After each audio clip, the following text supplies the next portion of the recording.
La primera carta de Pablo a los Corintios, capítulo 1.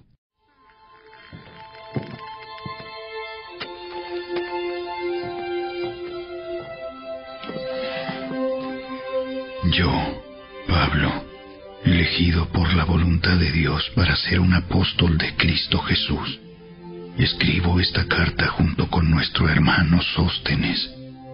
Va dirigida a la iglesia de Dios en Corinto, a ustedes que han sido llamados por Dios para ser su pueblo santo.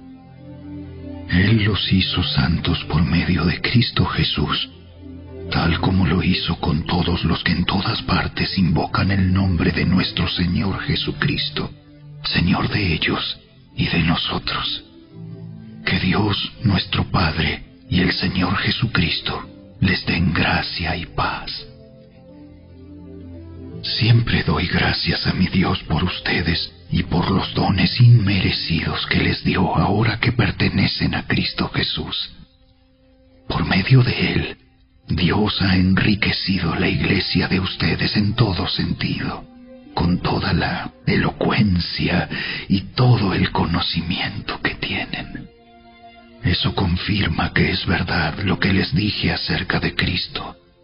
Ahora tienen todos los dones espirituales que necesitan, mientras esperan con anhelo el regreso de nuestro Señor Jesucristo. Él los mantendrá firmes hasta el final, para que estén libres de toda culpa el día que nuestro Señor Jesucristo vuelva. Dios lo hará, porque Él es fiel para hacer lo que dice, y los ha invitado a que tengan comunión con su Hijo, Jesucristo, nuestro Señor. Amados hermanos, les ruego por la autoridad de nuestro Señor Jesucristo que vivan en armonía los unos con los otros, que no haya divisiones en la iglesia. Por el contrario, sean todos de un mismo parecer, unidos en pensamiento y propósito. Pues algunos de la casa de Cloé me contaron de las peleas entre ustedes, mis amados hermanos. Algunos de ustedes dicen, yo soy seguidor de Pablo. Otros dicen, yo sigo a Apolos, o yo sigo a Pedro, o yo sigo únicamente a Cristo. ¿Acaso Cristo está dividido en facciones? ¿Fui yo, Pablo, crucificado por ustedes? ¿Fue alguno de ustedes bautizado en el nombre de Pablo? Por supuesto que no. Agradezco a Dios que no bauticé a ninguno de ustedes excepto a Crispo y a Gayo, porque ahora nadie puede decir que fue bautizado en mi nombre. Sí, también bauticé a los de la casa de Estéfanas, pero no recuerdo haber bautizado a nadie más. Pues Cristo no me envió a bautizar, sino a predicar la buena noticia, y no con palabras ingeniosas, por temor a que la cruz de Cristo perdiera su poder. El mensaje de la cruz es una ridiculez para los que van rumbo a la destrucción. Pero nosotros, que vamos en camino a la salvación, sabemos que es el poder mismo de Dios. Como dicen las Escrituras, destruiré la sabiduría de los sabios y desecharé la inteligencia de los inteligentes. Así que, ¿dónde deja eso a los filósofos, a los estudiosos y a los especialistas en debates de este mundo? Dios ha hecho que la sabiduría de este mundo parezca una ridiculez, ya que Dios, en su sabiduría, se aseguró de que el mundo nunca lo conociera por medio de la sabiduría humana. Usó nuestra predicación ridícula para salvar a los que creen.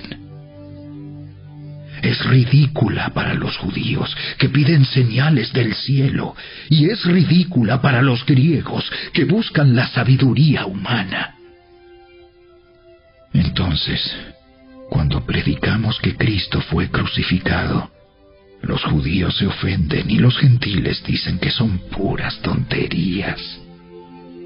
Sin embargo, para los que Dios llamó a la salvación, tanto judíos como gentiles, Cristo es el poder de Dios y la sabiduría de Dios.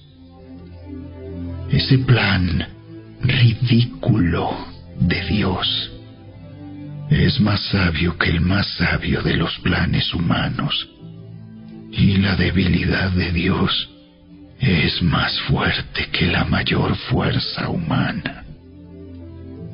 Recuerden, amados hermanos, que pocos de ustedes eran sabios a los ojos del mundo, o poderosos, o ricos, cuando Dios los llamó. En cambio, Dios eligió lo que el mundo considera ridículo para avergonzar a los que se creen sabios, y escogió cosas que no tienen poder para avergonzar a los poderosos.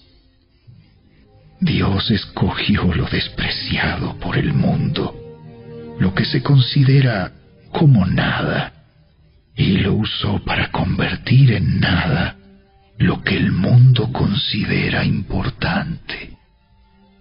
Como resultado, nadie puede jamás jactarse en presencia de Dios. Dios los ha unido a ustedes con Cristo Jesús. Dios hizo que Él fuera la sabiduría misma para nuestro beneficio.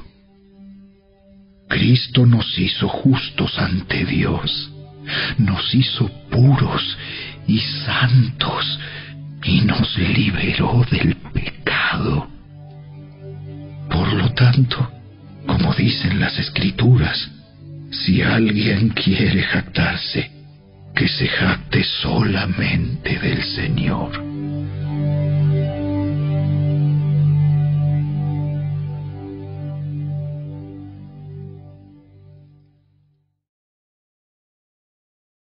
Capítulo 2. Amados hermanos, la primera vez que los visité, no me valí de palabras elevadas, ni de una sabiduría impresionante para contarles acerca del plan secreto de Dios, pues decidí que mientras estuviera con ustedes, olvidaría todo excepto a Jesucristo, el que fue crucificado. Me acerqué a ustedes en debilidad, con timidez y temblor, y mi mensaje y mi predicación fueron muy sencillos. En lugar de usar discursos ingeniosos y persuasivos, confié solamente en el poder del Espíritu Santo. Lo hice así para que ustedes no confiaran en la sabiduría humana, sino en el poder de Dios.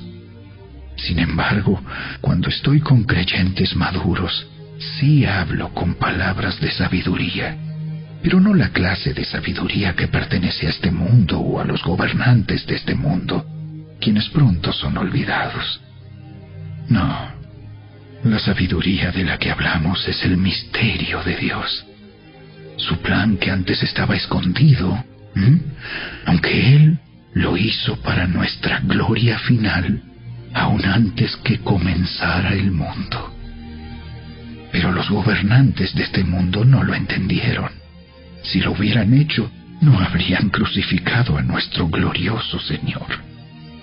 A eso se refieren las Escrituras cuando dicen: ningún ojo ha visto, ningún oído ha escuchado, ninguna mente ha imaginado lo que Dios tiene preparado para quienes lo aman. Pero fue a nosotros a quienes Dios reveló esas cosas por medio de su Espíritu, pues su Espíritu investiga todo a fondo y nos muestra los secretos profundos de Dios.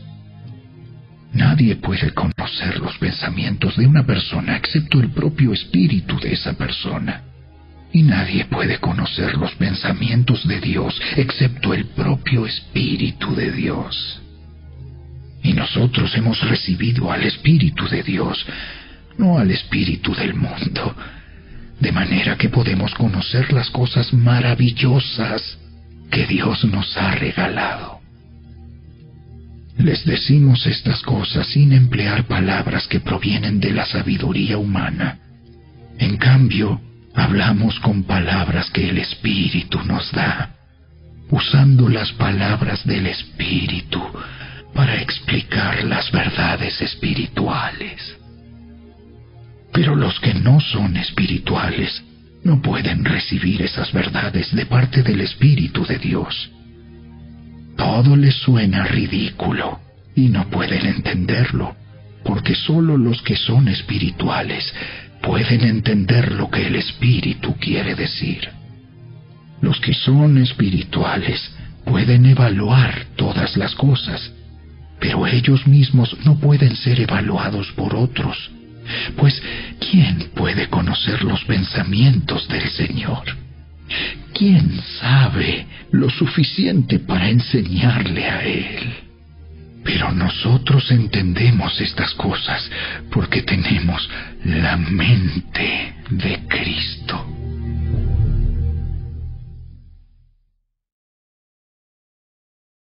Capítulo 3. Amados hermanos, cuando estuve con ustedes, no pude hablarles como lo haría con personas espirituales. Tuve que hablarles como si pertenecieran a este mundo o como si fueran niños en Cristo. Tuve que alimentarlos con leche, no con alimento sólido, porque no estaban preparados para algo más sustancioso. Y aún no están preparados, porque todavía están bajo el control de su naturaleza pecaminosa. Tienen celos unos de otros y se pelean entre sí. ¿Acaso eso no demuestra que los controla su naturaleza pecaminosa? ¿No viven como la gente del mundo? Cuando uno de ustedes dice, yo soy seguidor de Pablo, y otro dice, yo sigo a Apolos, ¿no actúan igual que la gente del mundo? Después de todo, ¿quién es Apolos? ¿Quién es Pablo? Nosotros solo somos siervos de Dios, mediante los cuales ustedes creyeron la buena noticia. Cada uno de nosotros hizo el trabajo que el Señor nos encargó. Yo planté la semilla en sus corazones y Apolos la regó, pero fue Dios quien la hizo crecer. No importa quién planta o quién riega. Lo importante es que Dios hace crecer la semilla. El que planta y el que riega trabajan en conjunto con el mismo propósito, y cada uno será recompensado por su propio arduo trabajo. Pues ambos somos trabajadores de Dios, y ustedes son el campo de cultivo de Dios, son el edificio de Dios. Por la gracia que Dios me dio, yo eché los cimientos como un experto en construcción. Ahora otros edifican encima, pero cualquiera que edifique sobre este fundamento tiene que tener mucho cuidado. Pues nadie puede poner un fundamento distinto del que ya tenemos, que es Jesucristo. El que edifique sobre este fundamento podrá usar una variedad de materiales: oro, plata, joyas, madera, heno o paja. Pero el día del juicio, el fuego revelará la clase de obra que cada constructor ha hecho.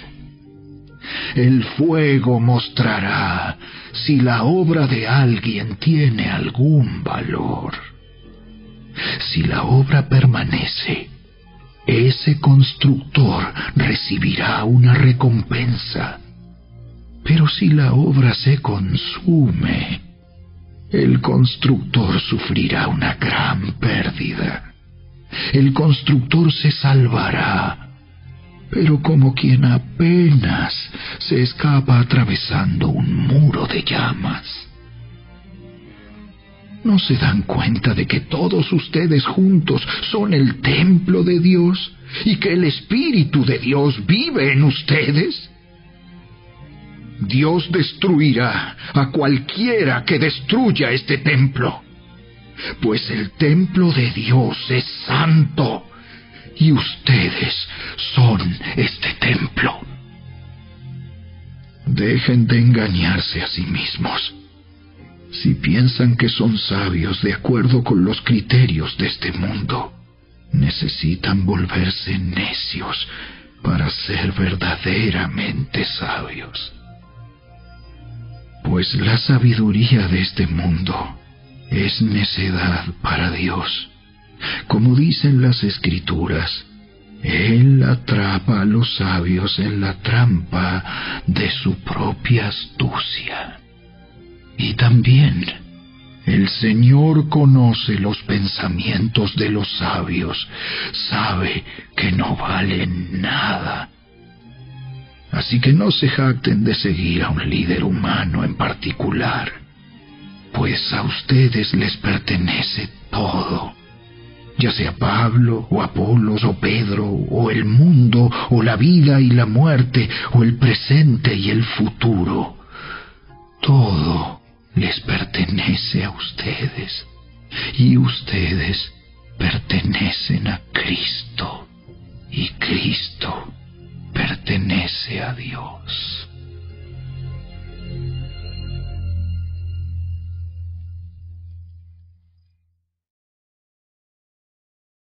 Capítulo 4.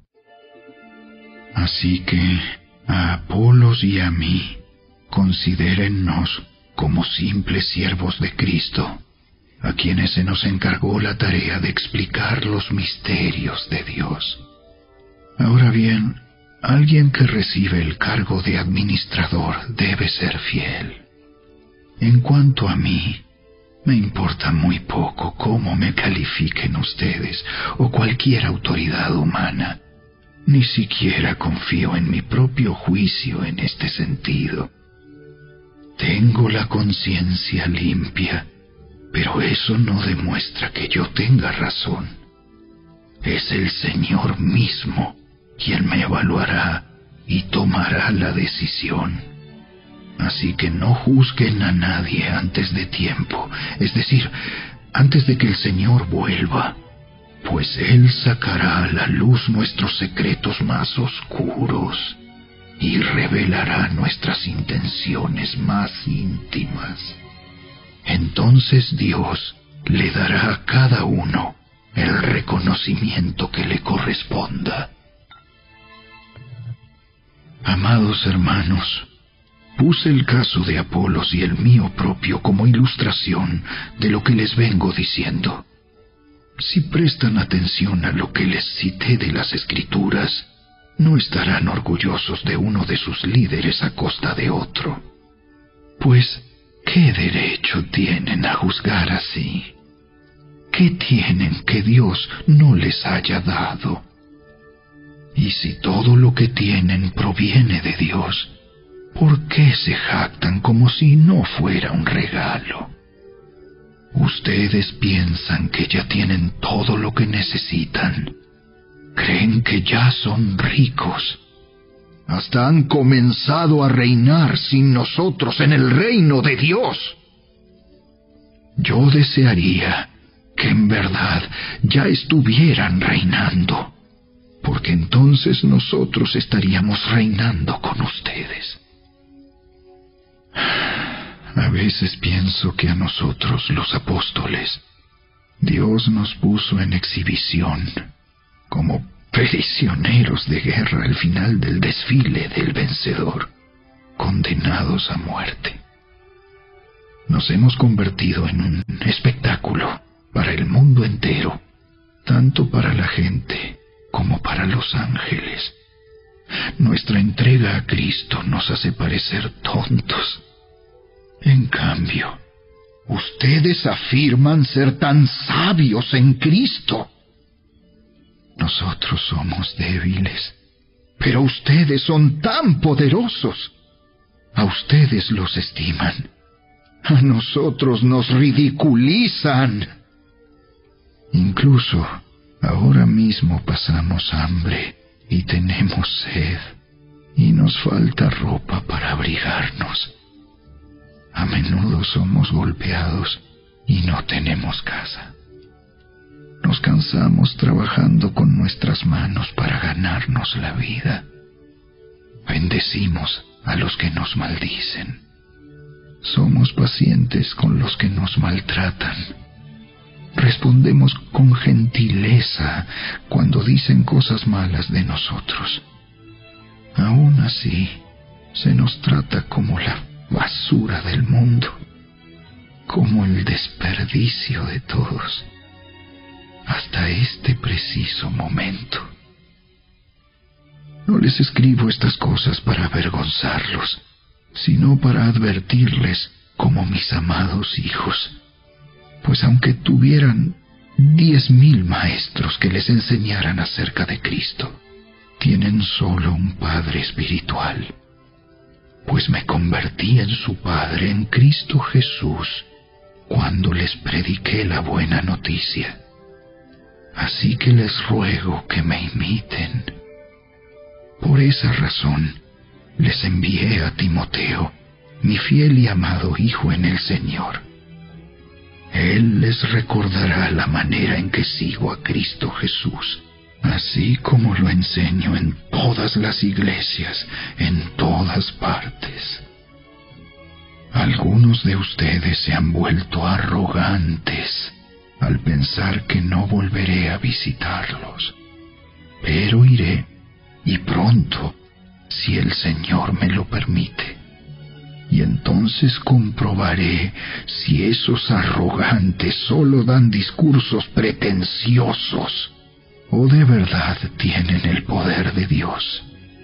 Pues el reino de Dios no consiste en las muchas palabras, sino en vivir por el poder de Dios. ¿Qué prefieren? ¿Que llegue con una vara para castigarlos? ¿O que vaya con amor y un espíritu amable?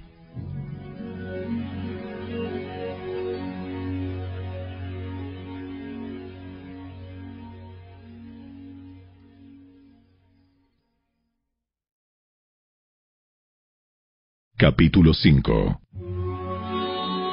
Me cuesta creer lo que me informan acerca de la inmoralidad sexual que hay entre ustedes. Algo que ni siquiera los paganos hacen. Me dicen que un hombre de su iglesia vive en pecado con su madrastra. Ustedes están muy orgullosos de sí mismos. En cambio, deberían estar llorando de dolor y vergüenza y echar a ese hombre de la congregación. Aunque no estoy con ustedes en persona, sí lo estoy en el espíritu. Y como si estuviera ahí, ya emití mi juicio sobre ese hombre. En el nombre del Señor Jesús, ustedes deben convocar a una reunión de la iglesia. Yo estaré presente en espíritu, igual que el poder de nuestro Señor Jesús. Entonces deben expulsar a ese hombre y entregárselo a Satanás, para que su naturaleza pecaminosa sea destruida y él mismo sea salvo el día que el Señor vuelva. Es terrible que se jacten sobre dicho asunto. ¿No se dan cuenta de que ese pecado es como un poco de levadura que impregna toda la masa? Desháganse de la vieja levadura, quitando a ese perverso de entre ustedes. Entonces serán como una nueva masa preparada sin levadura, que es lo que realmente son. Cristo, nuestro Cordero Pascual, ha sido sacrificado por nosotros. Por lo tanto, celebremos el festival no con el viejo pan de perversidad y maldad, sino con el nuevo pan de sinceridad y verdad. Cuando les escribí anteriormente, les dije que no se relacionaran con personas que se entregan al pecado sexual. Pero no me refería a los incrédulos que se entregan al pecado sexual, o son avaros, o estafadores, o rinden culto a ídolos. Uno tendría que salir de este mundo para evitar gente como esa.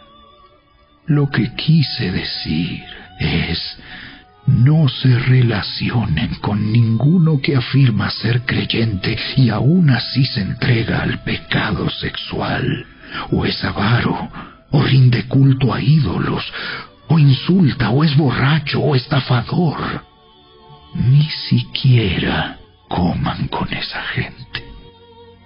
No es mi deber juzgar a los de afuera, pero sí es responsabilidad de ustedes juzgar a los que son de la iglesia y están en pecado. Dios juzgará a los de afuera, pero como dicen las Escrituras, quiten al malvado de entre ustedes.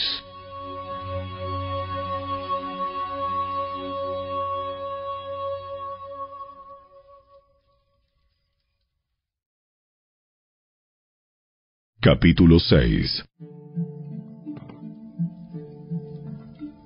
Cuando uno de ustedes tiene un conflicto con otro creyente, ¿cómo se atreve a presentar una demanda y a pedirle a un tribunal secular que decida sobre el asunto, en lugar de llevarlo ante otros creyentes?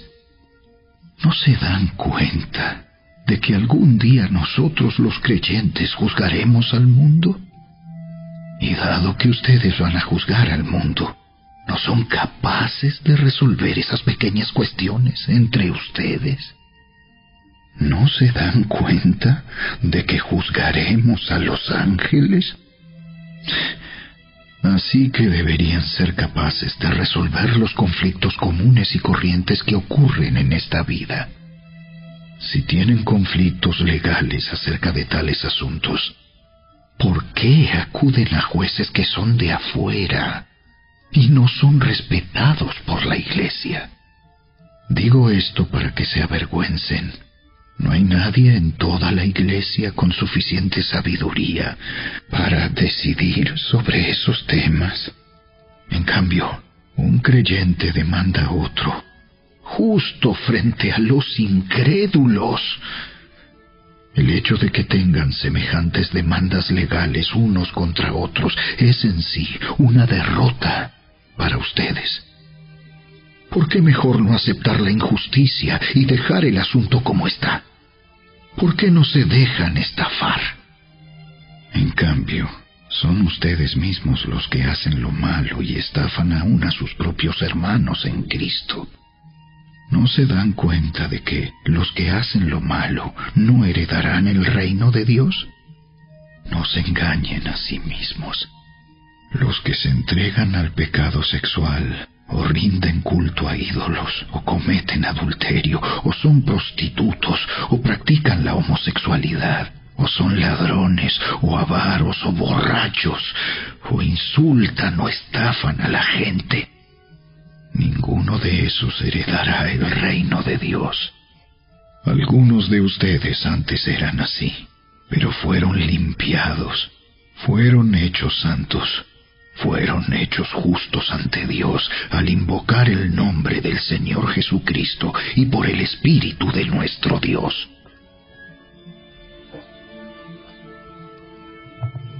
Ustedes dicen, se me permite hacer cualquier cosa, pero no todo les conviene.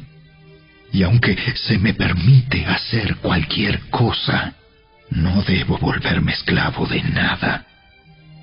Ustedes dicen, la comida se hizo para el estómago y el estómago para la comida.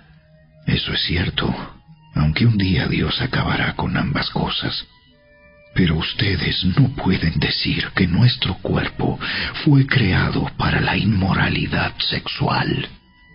Fue creado para el Señor, y al Señor le importa nuestro cuerpo. Y Dios nos levantará de los muertos con su poder, tal como levantó de los muertos a nuestro Señor. ¿No se dan cuenta de que sus cuerpos en realidad son miembros de Cristo? ¿Acaso un hombre debería tomar su cuerpo, que es parte de Cristo, y unirlo a una prostituta? ¡Jamás! ¿Y no se dan cuenta de que si un hombre se une a una prostituta, se hace un solo cuerpo con ella? Pues las Escrituras dicen, los dos se convierten en uno solo. Pero la persona que se une al Señor es un solo espíritu con Él.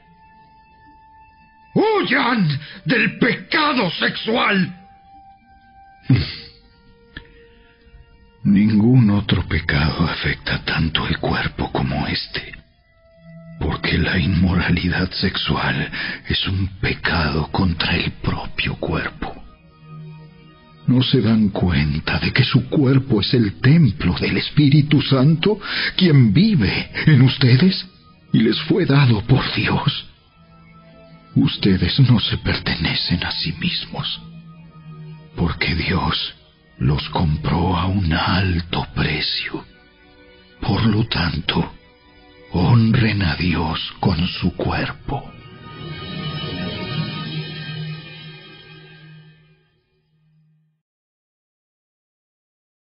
Capítulo 7.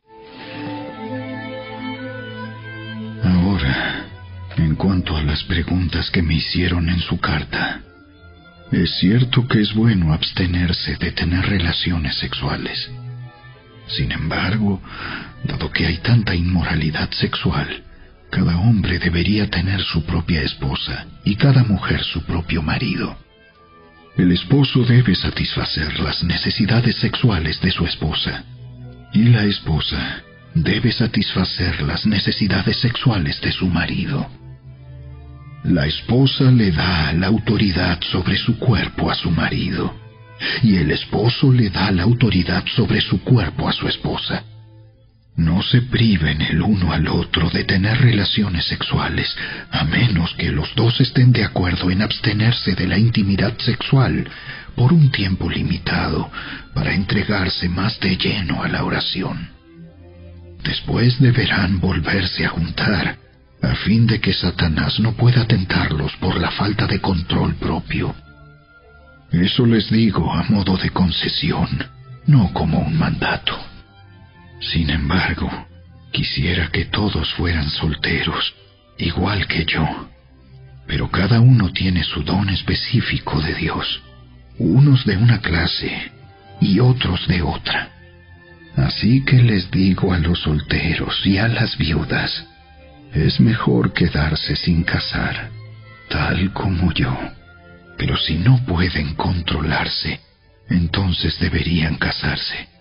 Es mejor casarse que arder de pasión. No obstante, para los que ya están casados, tengo un mandato que no proviene de mí sino del Señor. La esposa no debe dejar a su marido, pero si lo deja, que no se case de nuevo, o bien que se reconcilie con él, y el marido no debe dejar a su esposa. Ahora me dirigiré al resto de ustedes, aunque no tengo un mandato directo del Señor.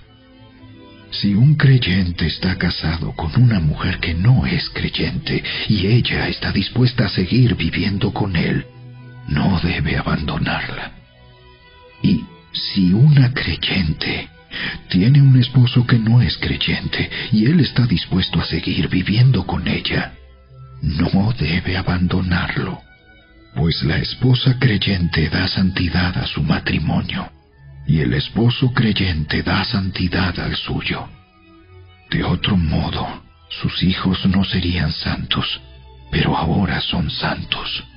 En cambio, si el esposo o la esposa que no es creyente insiste en irse, dejen que se vaya. En esos casos el cónyuge creyente ya no está ligado al otro, porque Dios los ha llamado a ustedes a vivir en paz. ¿Acaso ustedes, esposas, no se dan cuenta de que sus maridos podrían ser salvos a causa de ustedes? Y ustedes, esposos, ¿no se dan cuenta de que sus esposas podrían ser salvas a causa de ustedes? Cada uno debería seguir viviendo en la situación que el Señor lo haya puesto y permanecer tal como estaba cuando Dios lo llamó por primera vez. Esa es mi regla para todas las iglesias. Por ejemplo, un hombre que se circuncidó antes de llegar a ser creyente no debería tratar de revertir su condición. Y el hombre que no estaba circuncidado cuando llegó a ser creyente no debería circuncidarse ahora, pues no tiene importancia si un hombre ha sido o no circuncidado. Lo importante es cumplir los mandamientos de Dios. Cada uno debería permanecer tal como estaba cuando Dios lo llamó. ¿Eres un esclavo? No dejes que eso te preocupe. Sin embargo, si tienes la oportunidad de ser libre, aprovéchala. Y recuerda, si eras un esclavo cuando el Señor te llamó, ahora eres libre en el Señor. Y si eras libre cuando el Señor te llamó, ahora eres un esclavo de Cristo. Dios pagó un alto precio por ustedes, así que no se dejen esclavizar por el mundo. Amados hermanos, cada uno debería permanecer tal como estaba cuando Dios lo llamó por primera vez. Ahora, con respecto a la pregunta acerca de las jóvenes que todavía no se han casado, para ellas no tengo ningún mandato del Señor. Pero el Señor, en su misericordia, me ha dado sabiduría digna de confianza que les transmitiré a ustedes. Debido a la crisis actual, pienso que es mejor que cada uno se quede como está. Si tienes esposa, no procures terminar tu matrimonio. Si no tienes esposa, no busques casarte. Pero si te casas, no es pecado.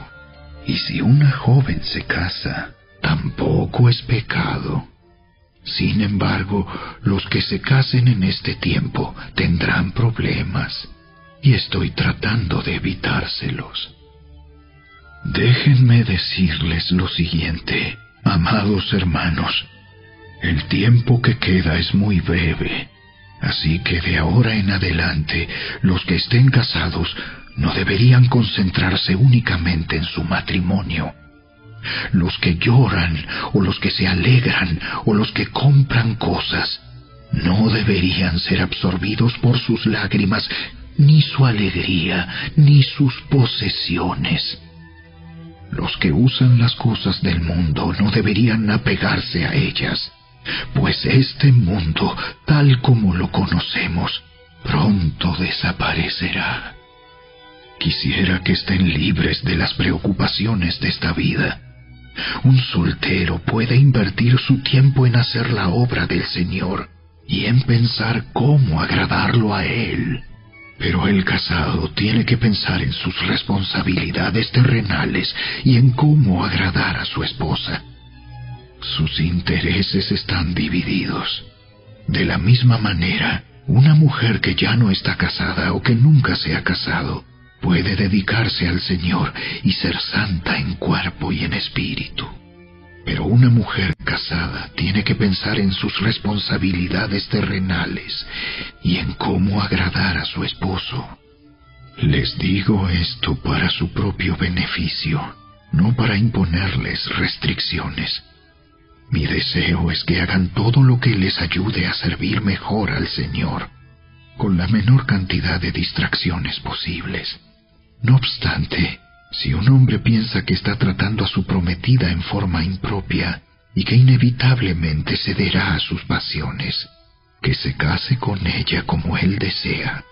No es pecado, Pero si ha decidido con toda firmeza no casarse, y no hay urgencia y puede controlar sus pasiones, hace bien en no casarse. Así que el que se casa con su prometida hace bien, y el que no se casa hace aún mejor. Una esposa está ligada a su esposo mientras el esposo vive. Si su esposo muere, ella queda libre para casarse con quien quiera, pero solamente si ese hombre ama al Señor. Sin embargo, en mi opinión, sería mejor para ella no volver a casarse, y pienso que al decirles esto, les doy consejo del Espíritu de Dios.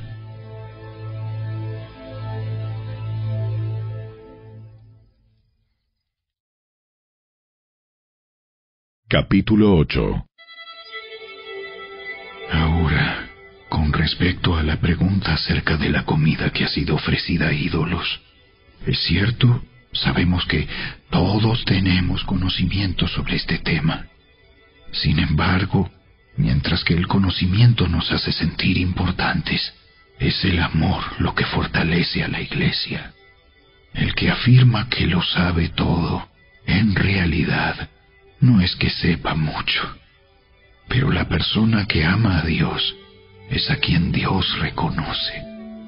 Entonces, ¿qué acerca de comer carne ofrecida a ídolos? Pues sabemos que un ídolo no es en verdad un Dios, y que hay solo un Dios. Puede que existan esos llamados dioses, tanto en el cielo como en la tierra, y algunas personas de hecho rinden culto a muchos dioses y a muchos señores. Pero para nosotros hay un Dios, el Padre, por quien todas las cosas fueron creadas y para quien vivimos. Y hay un Señor, Jesucristo, por medio de quien todas las cosas fueron creadas y por medio de quien vivimos. Sin embargo, no todos los creyentes saben esto. Algunos están acostumbrados a pensar que los ídolos son reales. Entonces, cuando comen un alimento que fue ofrecido a ídolos, lo consideran adoración a dioses verdaderos y violan su débil conciencia. Es cierto que no podemos obtener la aprobación de Dios por lo que comemos. No perdemos nada si no lo comemos, y no ganamos nada si lo comemos. Pero ustedes deben tener cuidado de que su libertad no haga tropezar a los que tienen una conciencia más débil. Pues si otros te ven con tu conocimiento superior, comiendo en el templo de un ídolo, ¿acaso no se sentirán alentados a violar su conciencia al comer un alimento que se ofreció a un ídolo? Así que a causa de tu conocimiento superior, se destruirá un creyente débil por quien Cristo murió. Cuando ustedes pecan contra otros creyentes al alentarlos a hacer algo que para ellos está mal, pecan contra Cristo. Por lo tanto, si lo que como hace que otro creyente peque, nunca más comeré carne mientras viva, porque no quiero hacer que otro creyente tropiece.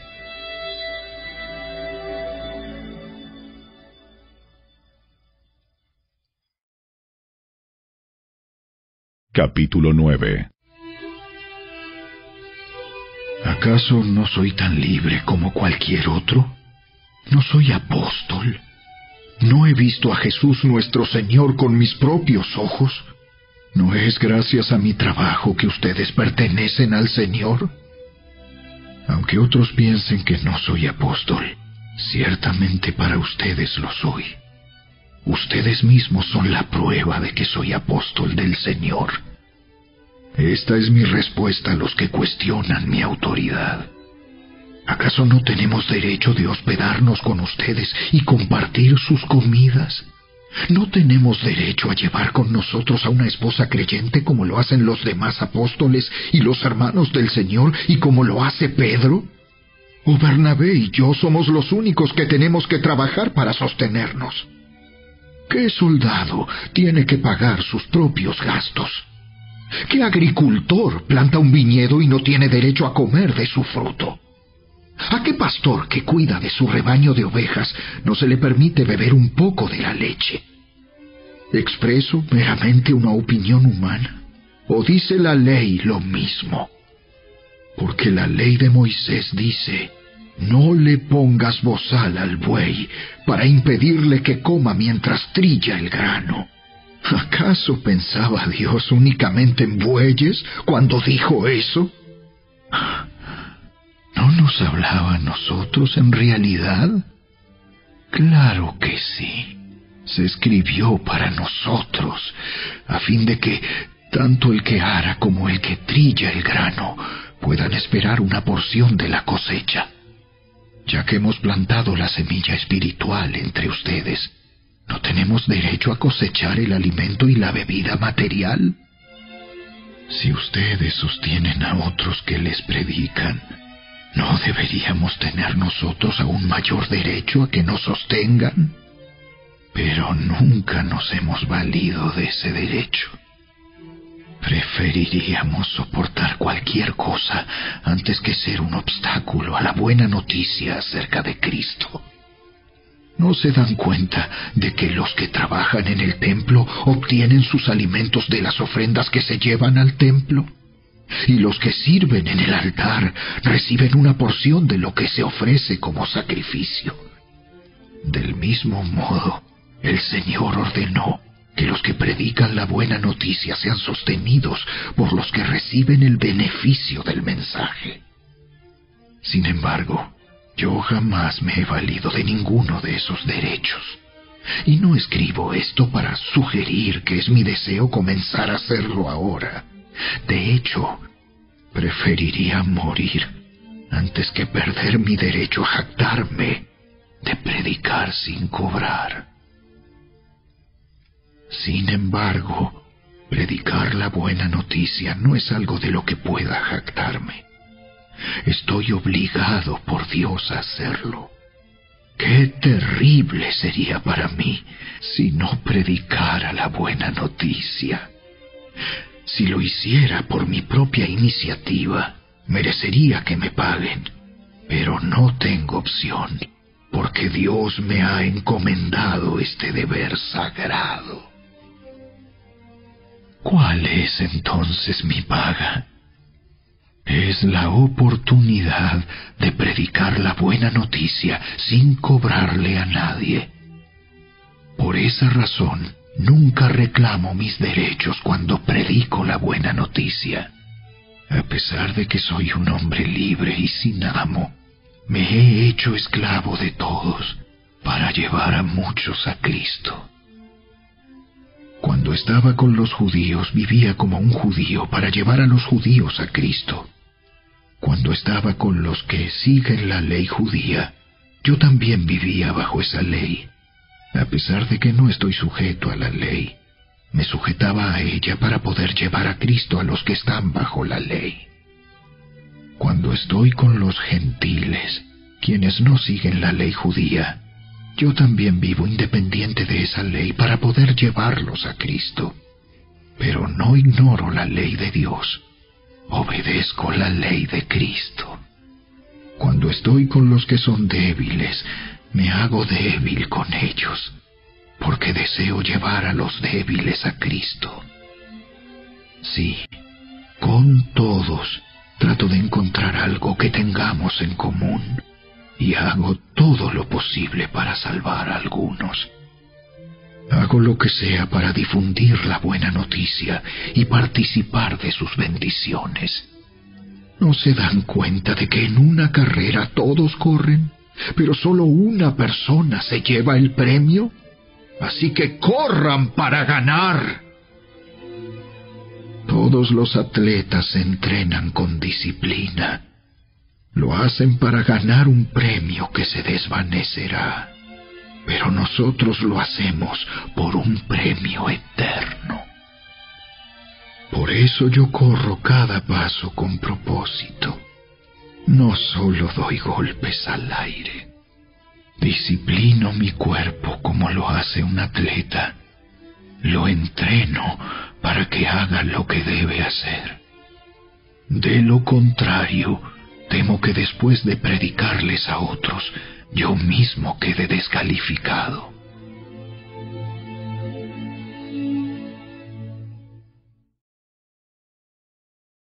Capítulo 10. Amados hermanos, no quiero que se olviden de lo que les sucedió a nuestros antepasados hace mucho tiempo en el desierto. Todos fueron guiados por una nube que iba delante de ellos, y todos caminaron a través del mar sobre tierra seca.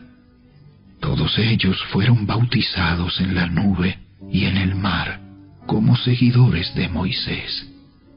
Todos comieron el mismo alimento espiritual, y todos bebieron la misma agua espiritual, pues bebieron de la roca espiritual que viajaba con ellos, y esa roca era Cristo. Sin embargo, Dios no se agradó con la mayoría de ellos, y sus cuerpos fueron dispersados por el desierto. Esas cosas sucedieron como una advertencia para nosotros, a fin de que no codiciemos lo malo como hicieron ellos, ni rindamos culto a ídolos como hicieron algunos de ellos.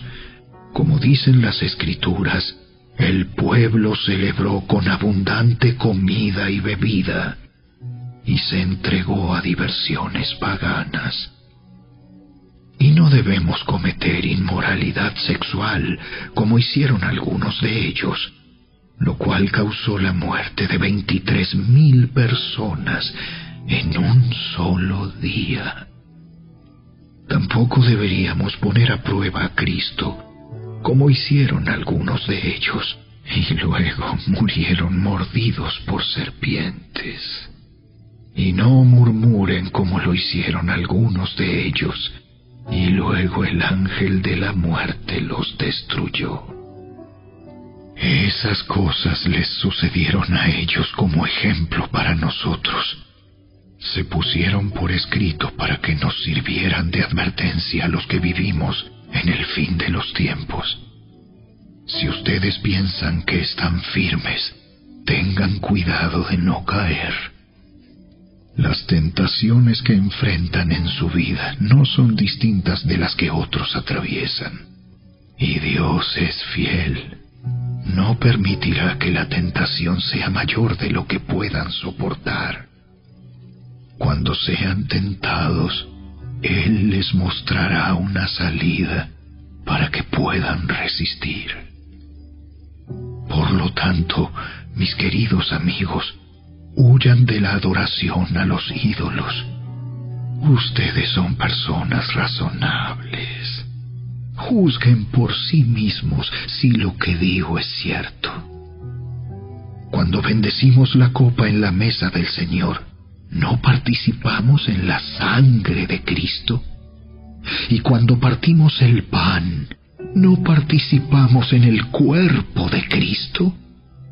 Aunque somos muchos, todos comemos de un mismo pan, con lo cual demostramos que somos un solo cuerpo. Piensen en el pueblo de Israel. ¿No estaban unidos al comer de los sacrificios del altar? ¿Qué es lo que trato de decir? ¿Que la comida ofrecida a ídolos tiene alguna importancia o que los ídolos son dioses verdaderos? No, de ninguna manera. Lo que digo es que esos sacrificios se ofrecen a los demonios, no a Dios. Y no quiero que ustedes tengan parte con los demonios. Ustedes no pueden beber de la copa del Señor y también de la copa de los demonios. No pueden comer de la mesa del Señor y también de la mesa de los demonios. ¿Qué? ¿Acaso nos atreveremos a despertar los celos del Señor? ¿Piensan que somos más fuertes que Él? Ustedes dicen, se me permite hacer cualquier cosa, pero no todo les conviene. Dicen, se me permite hacer cualquier cosa, pero no todo trae beneficio. No se preocupen por su propio bien, sino por el bien de los demás. Así que pueden comer cualquier carne que se venda en el mercado, sin preguntar nada por motivos de conciencia, pues la tierra es del Señor y todo lo que hay en ella. Si alguien que no es creyente los invita a cenar a su casa, acepten la invitación si desean. Coman todo lo que les ofrezcan, sin preguntar nada por motivos de conciencia. Pero supongamos que alguien les dice, esta carne se ofreció a un ídolo. No la coman, por respeto a la conciencia del que lo dijo. Tal vez no sea una cuestión de conciencia para ustedes, pero lo es para la otra persona. Pues ¿por qué tendría que ser restringida mi libertad por lo que piensa otra persona? Si puedo darle gracias a Dios por la comida y disfrutarla, ¿por qué debería ser condenado por comerla? Así que, sea que coman o beban o cualquier otra cosa que hagan, háganlo todo para la gloria de Dios. No ofendan a los judíos, ni a los gentiles, ni a la iglesia de Dios. Yo también trato de complacer a todos en todo lo que hago. No hago solo lo que es mejor para mí. Hago lo que es mejor para otros, a fin de que muchos sean salvos.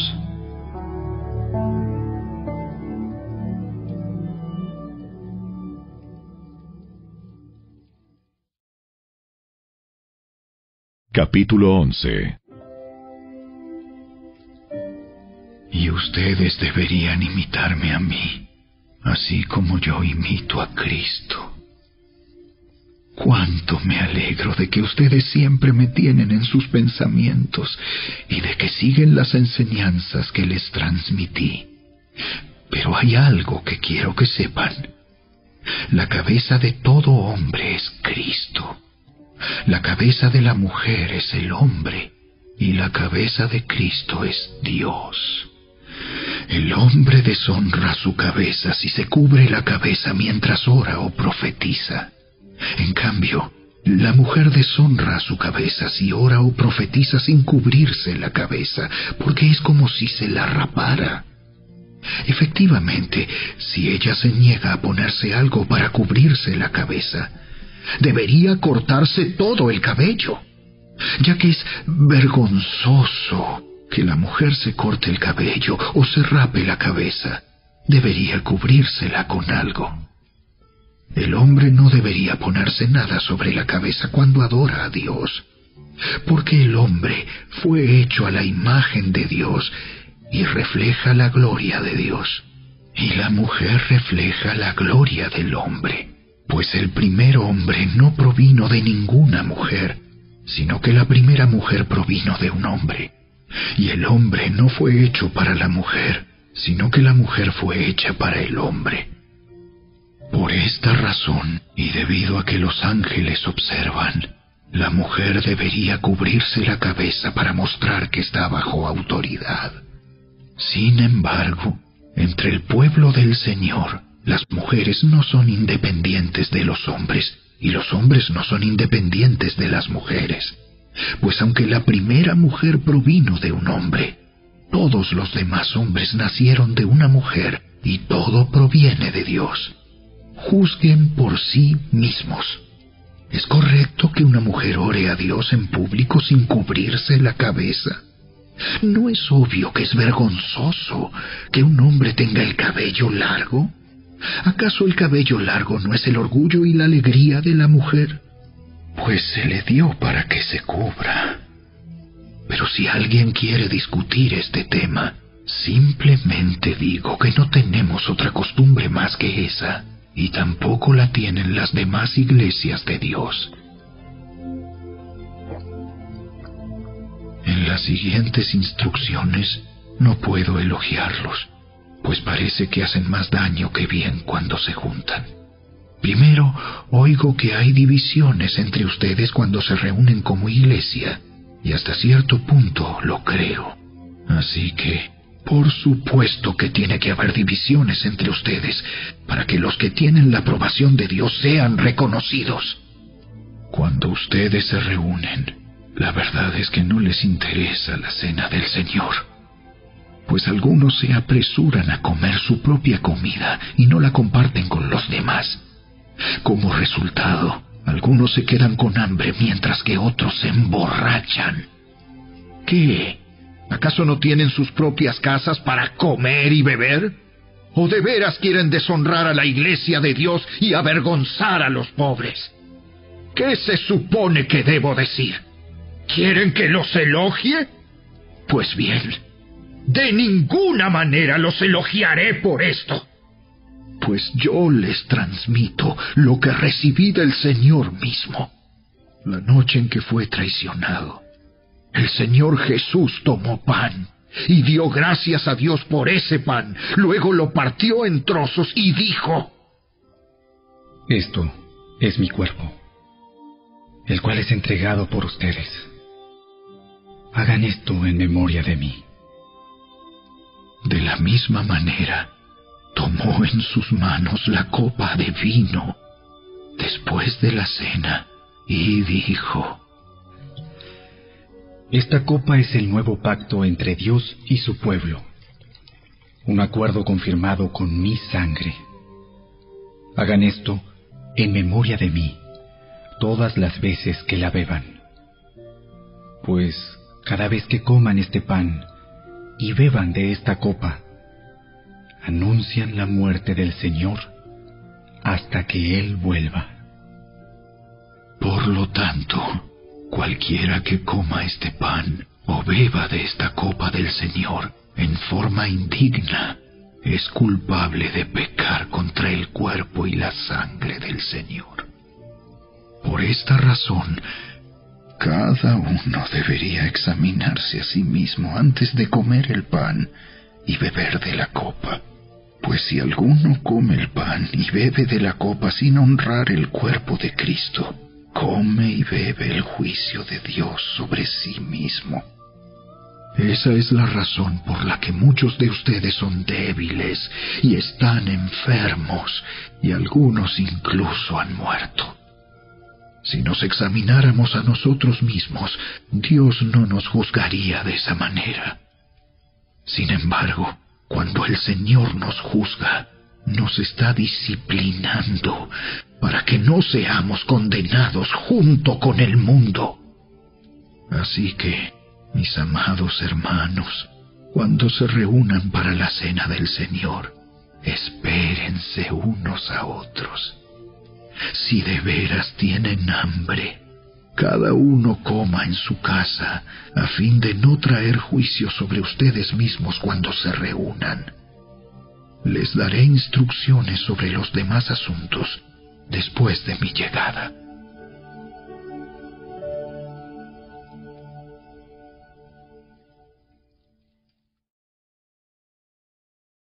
Capítulo 12.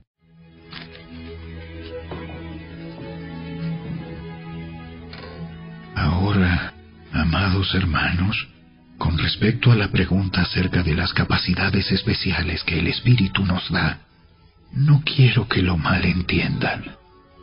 Ustedes saben que cuando todavía eran paganos, fueron llevados por mal camino y arrastrados a rendir culto a ídolos mudos.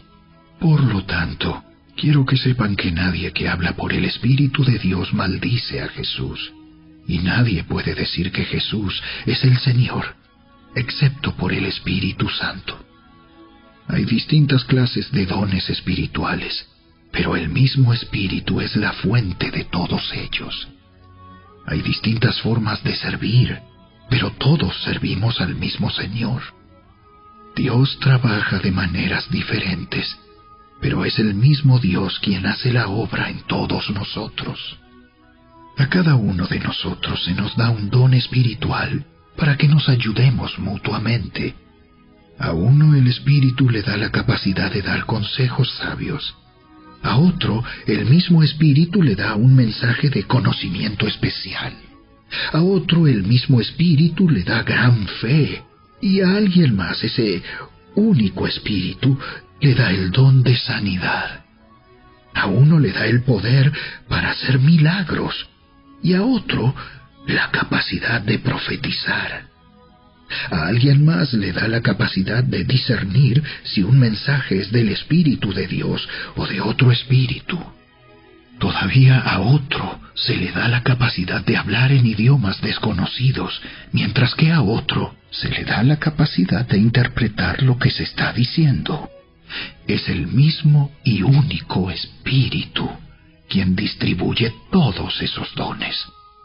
Solamente Él decide qué don cada uno debe tener. El cuerpo humano tiene muchas partes, pero las muchas partes forman un cuerpo entero. Lo mismo sucede con el cuerpo de Cristo. Entre nosotros hay algunos que son judíos y otros que son gentiles, algunos son esclavos y otros son libres, pero todos fuimos bautizados en un solo cuerpo por un mismo Espíritu, y todos compartimos el mismo Espíritu. Así es. El cuerpo consta de muchas partes diferentes, no de una sola parte.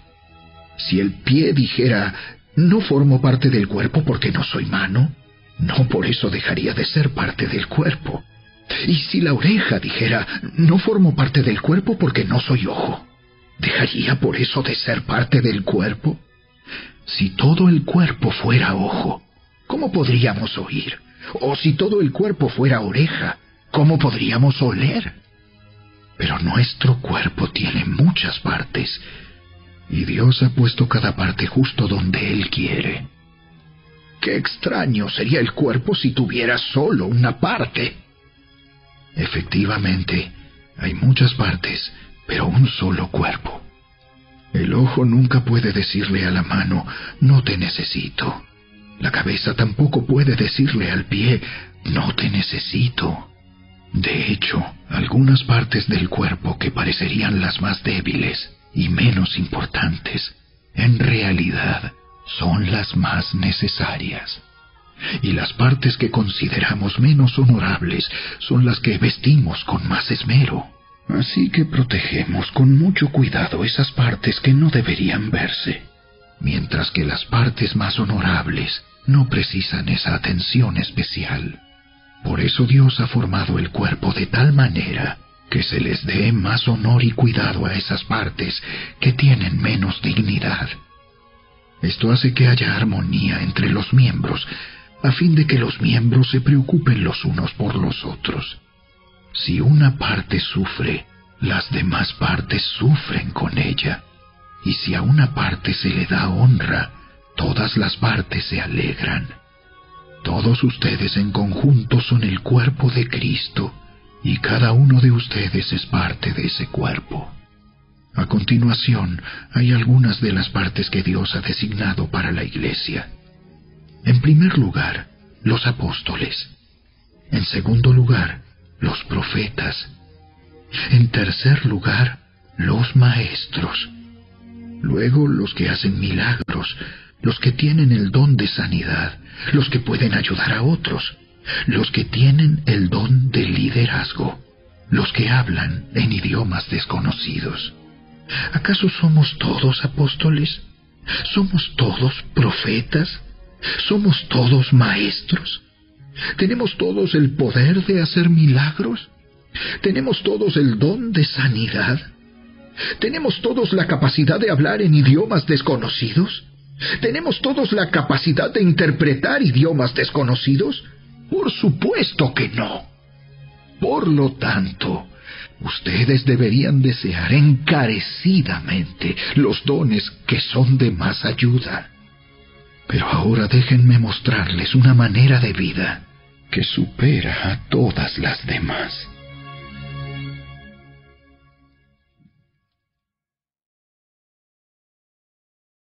Capítulo 13.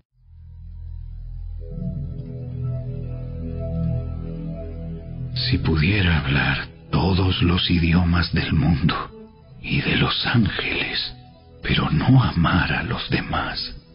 Yo solo sería un metal ruidoso o un címbalo que resuena. Si tuviera el don de profecía y entendiera todos los planes secretos de Dios y contara con todo el conocimiento, y si tuviera una fe que me hiciera capaz de mover montañas, pero no amara a otros, yo no sería nada. Si diera todo lo que tengo a los pobres y hasta sacrificara mi cuerpo, podría jactarme de eso. Pero si no amara a los demás, no habría logrado nada. El amor es paciente y bondadoso.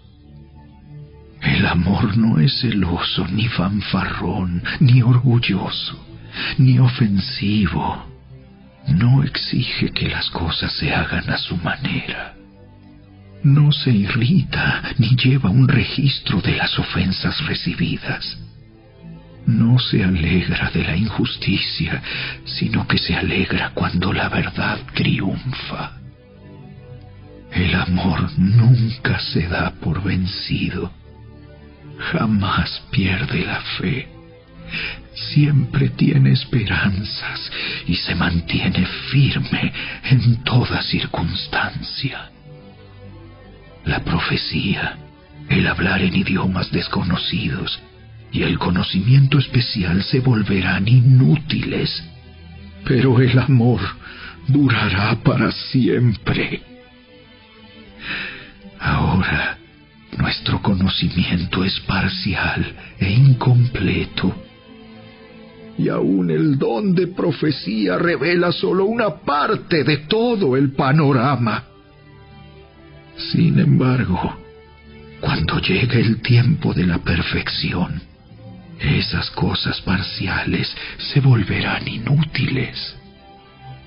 Cuando yo era niño, hablaba, pensaba y razonaba como un niño. Pero cuando crecí, dejé atrás las cosas de niño. Ahora vemos todo de manera imperfecta, como reflejos desconcertantes. Pero luego veremos todo con perfecta claridad. Todo lo que ahora conozco es parcial e incompleto, pero luego conoceré todo por completo. Tal como Dios ya me conoce a mí completamente. 3 cosas durarán para siempre: la fe, la esperanza y el amor.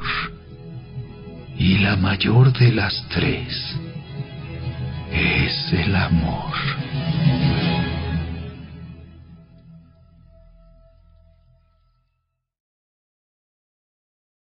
Capítulo 14. Que el amor sea su meta más alta. Pero también deberían desear las capacidades especiales que da el Espíritu. Sobre todo, la capacidad de profetizar. Pues si alguien tiene la capacidad de hablar en lenguas, le hablará solamente a Dios, dado que la gente no podrá entenderle. Hablará por el poder del Espíritu, pero todo será un misterio. En cambio, el que profetiza fortalece a otros, los anima y los consuela. La persona que habla en lenguas se fortalece a sí misma, pero el que dice una palabra de profecía fortalece a toda la iglesia. Yo desearía que todos pudieran hablar en lenguas, pero más aún me gustaría que todos pudieran profetizar, pues la profecía es superior que hablar en lenguas, a menos que alguien interprete lo que se dice, para que toda la iglesia se fortalezca. Amados hermanos, si yo fuera a visitarlos y les hablara en un idioma desconocido, ¿de qué les serviría a ustedes?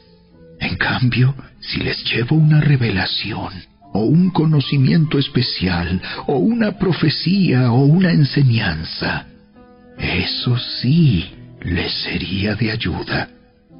Aún los instrumentos inanimados como la flauta y el arpa tienen que emitir sonidos nítidos, o nadie reconocerá la melodía. Si el toque de trompeta no es entendible, ¿cómo sabrán los soldados que se les llama a la batalla? Lo mismo ocurre con ustedes. Si hablan a la gente con palabras que no entienden, ¿cómo podrían saber lo que ustedes dicen? Sería igual que hablarle al viento.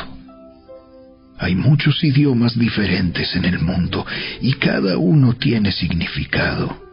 Pero si no entiendo un idioma, soy un extranjero para el que lo habla, y el que lo habla es un extranjero para mí.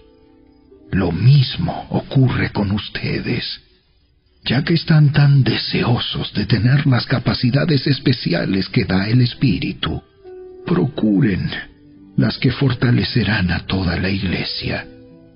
Por lo tanto, el que habla en lenguas también debería pedir en oración la capacidad de interpretar lo que se ha dicho.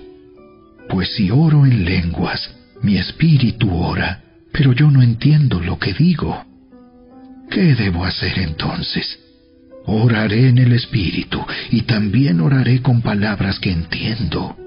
Cantaré en el espíritu y también cantaré con palabras que entiendo. Pues si alabas a Dios solamente en el espíritu, ¿cómo podrán los que no te entienden alabar a Dios contigo? ¿Cómo podrán unirse a tus agradecimientos cuando no entienden lo que dices? Tú darás gracias muy bien, pero eso no fortalecerá a la gente que te oye.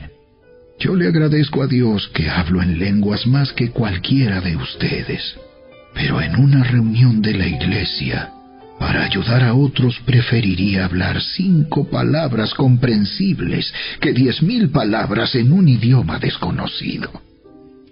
Amados hermanos, no sean infantiles en su comprensión de estas cosas. Sean inocentes como bebés en cuanto a la maldad, pero maduros en la comprensión de asuntos como estos. En las Escrituras está escrito: hablaré a mi propio pueblo en idiomas extraños y mediante labios de extranjeros, pero aún así no me escucharán. Así que, como ven, el hablar en lenguas es una señal no para los creyentes, sino para los incrédulos. La profecía, sin embargo, es para el beneficio de los creyentes, no de los incrédulos. Aún así, si los incrédulos o la gente que no entiende esas cosas entran en la reunión de la iglesia y oyen a todos hablando en un idioma desconocido, pensarán que ustedes están locos. Pero si todos ustedes están profetizando y los incrédulos o la gente que no entiende esas cosas entran en la reunión, serán convencidos de pecado y juzgados por lo que ustedes dicen. Al escuchar sus pensamientos secretos quedarán al descubierto y caerán de rodillas y adorarán a Dios declarando: en verdad, Dios está aquí entre ustedes. Ahora bien, mis hermanos, hagamos un resumen. Cuando se reúnan, uno de ustedes cantará, otro enseñará, otro contará alguna revelación especial que Dios le haya dado, otro hablará en lenguas y otro interpretará lo que se dice. Pero cada cosa que se haga debe fortalecer a cada uno de ustedes. No más de 2 o 3 deberían hablar en lenguas. Deben hablar uno a la vez y que alguien interprete lo que ellos digan.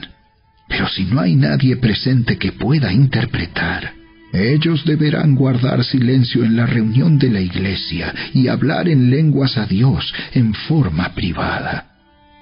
Que 2 o 3 personas profeticen y que los demás evalúen lo que se dice.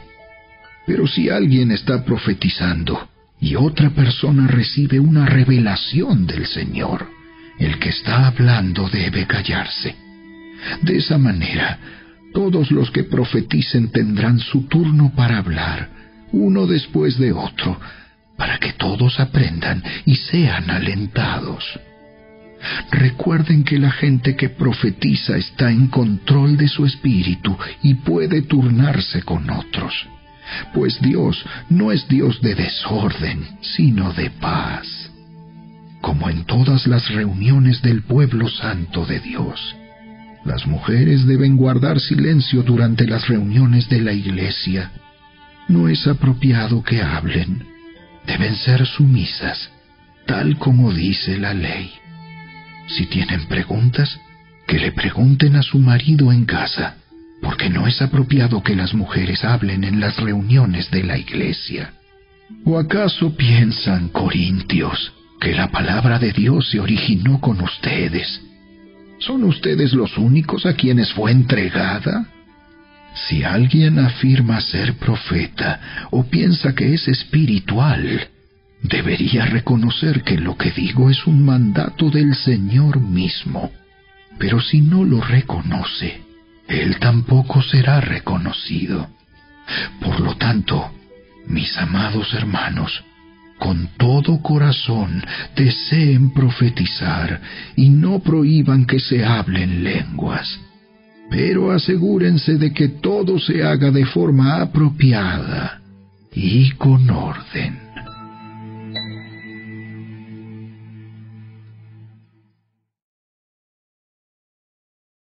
Capítulo 15. Ahora, amados hermanos, permítanme recordarles la buena noticia que ya les prediqué. En ese entonces la recibieron con gusto y todavía permanecen firmes en ella. Esa es la buena noticia que los salva si ustedes siguen creyendo el mensaje que les prediqué, a menos que hayan creído algo que desde un principio nunca fue cierto. Yo les transmití a ustedes lo más importante y lo que se me había transmitido a mí también. Cristo murió por nuestros pecados, tal como dicen las Escrituras. Fue enterrado y al tercer día fue levantado de los muertos, tal como dicen las Escrituras. Lo vio Pedro y luego lo vieron los 12. Más tarde lo vieron más de 500 de sus seguidores a la vez, la mayoría de los cuales todavía viven, aunque algunos ya han muerto. Luego lo vio Santiago, y después lo vieron todos los apóstoles. Por último, como si hubiera nacido en un tiempo que no me correspondía, también lo vi yo, pues soy el más insignificante de todos los apóstoles. De hecho, ni siquiera soy digno de ser llamado apóstol, después de haber perseguido a la iglesia de Dios como lo hice. Sin embargo, lo que ahora soy, todo se debe a que Dios derramó su favor especial sobre mí, y no sin resultados, pues he trabajado mucho más que cualquiera que los otros apóstoles. Pero no fui yo, sino Dios quien obraba a través de mí por su gracia. Así que no importa si predico yo o predican ellos, porque todos predicamos el mismo mensaje que ustedes ya han creído. Pero díganme lo siguiente: dado que nosotros predicamos que Cristo se levantó de los muertos, ¿por qué algunos de ustedes dicen que no habrá resurrección de los muertos? Pues si no hay resurrección de los muertos, entonces Cristo tampoco ha resucitado. Y si Cristo no ha resucitado, entonces toda nuestra predicación es inútil, y la fe de ustedes también es inútil. Y nosotros los apóstoles estaríamos todos mintiendo acerca de Dios, porque hemos dicho que Dios levantó a Cristo de la tumba. Así que eso no puede ser cierto si no hay resurrección de los muertos.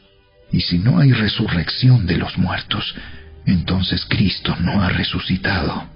Y si Cristo no ha resucitado, entonces la fe de ustedes es inútil y todavía son culpables de sus pecados. En ese caso, todos los que murieron creyendo en Cristo están perdidos. Y si nuestra esperanza en Cristo es solo para esta vida, somos los más dignos de lástima de todo el mundo. Lo cierto es que Cristo sí resucitó de los muertos. Él es el primer fruto de una gran cosecha, el primero de todos los que murieron. Así que ya ven, tal como la muerte entró en el mundo por medio de un hombre, ahora la resurrección de los muertos ha comenzado por medio de otro hombre. Así como todos mueren porque todos pertenecemos a Adán, todos los que pertenecen a Cristo recibirán vida nueva. Pero esta resurrección tiene un orden. Cristo fue resucitado como el primero de la cosecha. Luego todos los que pertenecen a Cristo serán resucitados cuando Él regrese. Después de eso, vendrá el fin, cuando Él le entregará el reino a Dios el Padre, luego de destruir a todo gobernante y poder y toda autoridad. Pues Cristo tiene que reinar hasta que humille a todos sus enemigos debajo de sus pies. Y el último enemigo que será destruido es la muerte. Pues las Escrituras dicen: Dios ha puesto todas las cosas bajo su autoridad. Claro que cuando dice todas las cosas están bajo su autoridad, no incluye a Dios mismo, quien le dio a Cristo su autoridad.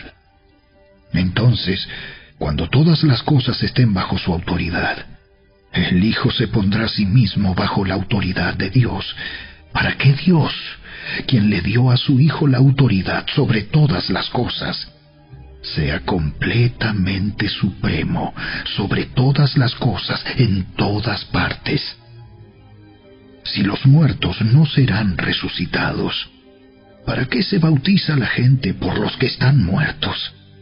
¿Para qué hacerlo, a menos que los muertos algún día resuciten? ¿Y para qué nosotros, a todas horas, pondríamos en peligro nuestra vida? Pues juro, amados hermanos, que todos los días enfrento la muerte. Esto es tan cierto como el orgullo que siento por lo que Cristo Jesús, nuestro Señor, ha hecho en ustedes. ¿Y qué valor hubo en luchar contra las fieras salvajes, esa gente de Éfeso, si no habrá resurrección de los muertos? Y si no hay resurrección, comamos y bebamos, que mañana moriremos. No se dejen engañar por los que dicen semejantes cosas, porque las malas compañías corrompen el buen carácter.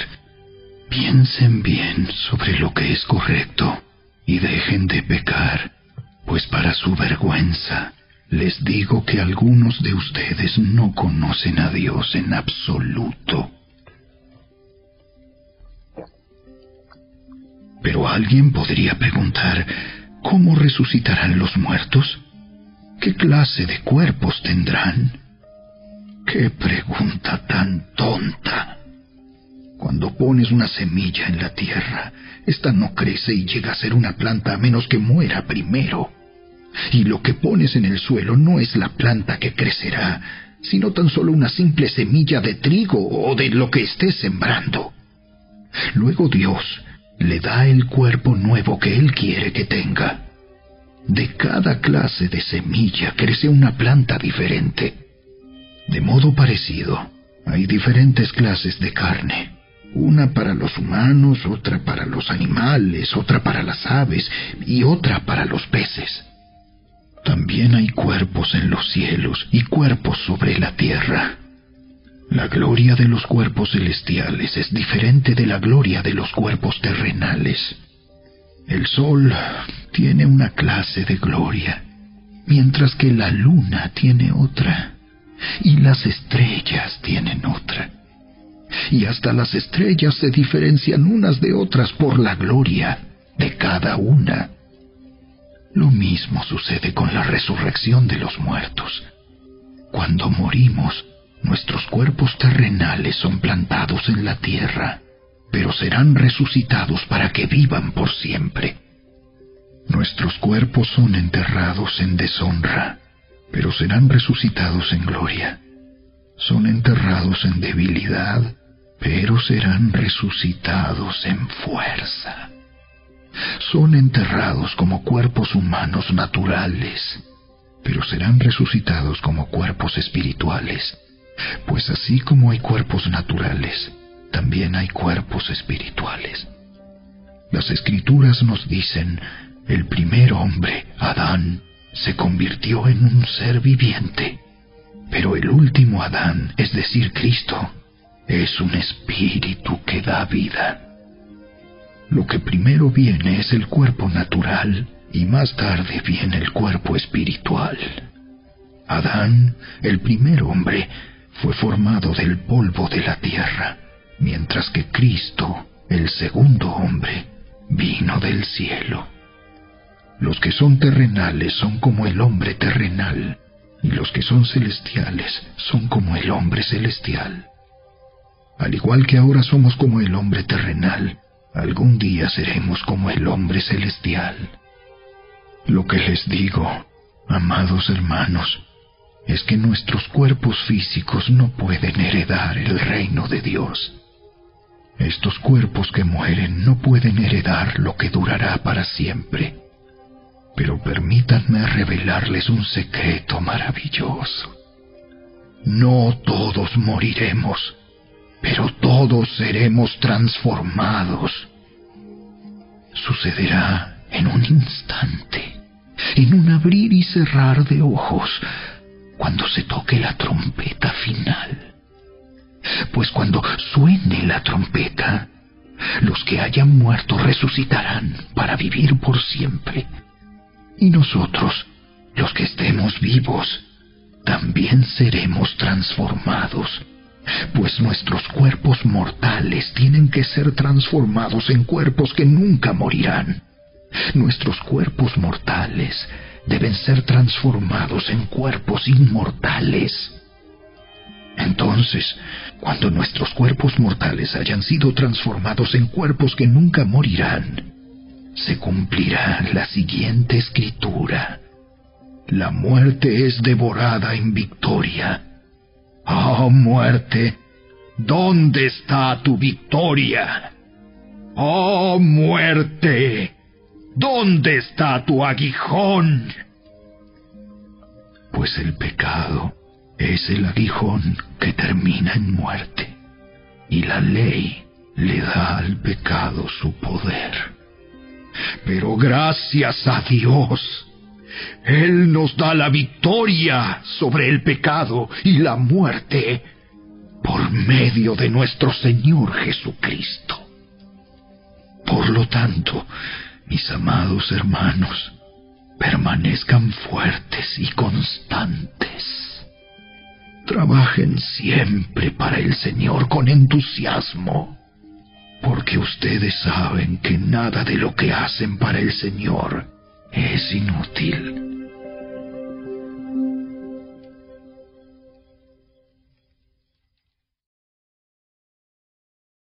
Capítulo 16.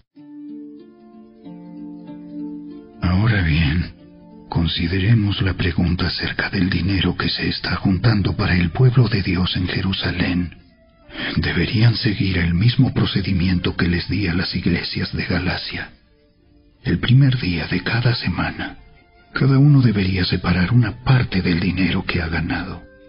No esperen hasta que yo llegue para luego tratar de reunirlo todo de golpe. Cuando yo vaya, escribiré cartas de recomendación para los mensajeros que ustedes escojan como encargados de entregar su ofrenda en Jerusalén. Y si parece oportuno que yo también vaya, ellos pueden viajar conmigo. Los visitaré después de haber ido a Macedonia, pues estoy pensando pasar por Macedonia. Tal vez me quede un tiempo con ustedes, quizá todo el invierno, y después podrán enviarme a mi próximo destino. Esta vez no quiero hacerles una visita corta nada más y luego seguir mi viaje. Deseo ir y quedarme un tiempo si el Señor me lo permite. Mientras tanto seguiré aquí en Éfeso hasta el festival de Pentecostés. Se ha abierto una puerta de par en par para hacer un gran trabajo en este lugar, aunque muchos se me oponen. Cuando llegue Timoteo, no lo intimiden. Él hace la obra del Señor igual que yo. No permitan que nadie lo trate con desprecio. Despídanlo con su bendición cuando regrese para estar conmigo. Espero que venga junto con los demás creyentes. Ahora, en cuanto a nuestro hermano Apolos, yo le rogué que fuera a visitarlos en compañía de los otros creyentes, pero él no estaba dispuesto a ir por el momento. Los verá después cuando tenga la oportunidad. Estén alerta, permanezcan firmes en la fe, sean valientes, sean fuertes y hagan todo con amor. Ustedes ya saben que Estéfanas y los de su casa fueron los primeros frutos de la cosecha de creyentes en Grecia, y ellos tienen su vida puesta al servicio del pueblo de Dios. Les ruego, amados hermanos, que se sometan a ellos y a otros como ellos, que sirven con tanta devoción. Estoy muy contento de que Estéfanas, Fortunato y Acaico hayan llegado. Ellos me han dado la ayuda que ustedes no pudieron darme al no estar aquí. Ellos también han sido de mucho aliento para mí, como lo fueron para ustedes. Muéstrenles agradecimiento a todos los que sirven así de bien. Las iglesias de aquí, en la provincia de Asia, les mandan saludos en el Señor, igual que Aquila y Priscila y todos los demás que se congregan en la casa de ellos para las reuniones de la iglesia. Todos los hermanos de aquí les envían saludos. Salúdense unos a otros con un beso santo. Este es mi saludo de puño y letra. Pablo. Si alguien no ama al Señor, tal persona es maldita. Señor nuestro, ven. Que la gracia del Señor Jesús sea con ustedes. Mi amor a todos ustedes en Cristo Jesús.